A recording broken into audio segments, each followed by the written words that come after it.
trisomie 21 est associée dans la moitié des cas à des malformations. Les plus fréquentes sont les malformations cardiaques. Elles sont assez souvent de bons pronostics au prix d'une correction chirurgicale. Ainsi, une échographie cardiaque est-elle indispensable à la naissance ou dès le diagnostic posé? La trisomie 21 n'est pas une maladie à proprement parler. Elle n'a pas de dégradation, en dehors du risque augmenté de vieillissement précoce à partir de l'âge de 40 ans.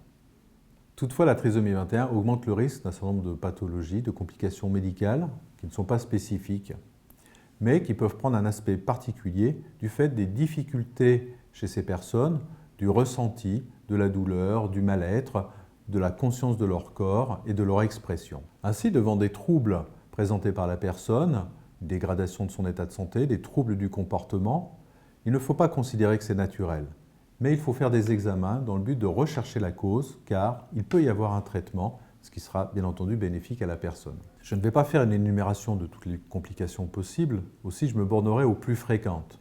L'hypothyroïdie, les apnées du sommeil, les troubles de l'articulé dentaire, les troubles visuels, les troubles auditifs. Il faut également citer, malheureusement, la possibilité de dégradation cognitive de type maladie d'Alzheimer.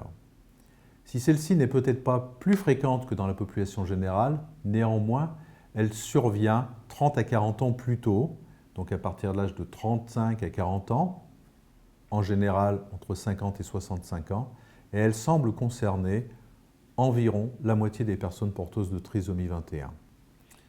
Ainsi, outre un suivi médical annuel, il est recommandé de mettre en place un suivi ORL, ophtalmologique et dentaire régulier. Il est également souhaitable, à certaines périodes, de faire un bilan neuropsychologique. Tout ceci est bien décrit dans le PNDS, le protocole national de diagnostic et de soins sur la trisomie 21. Au final, l'espérance de vie d'une personne porteuse de trisomie 21 approche, voire dépasse, l'âge de 60 ans.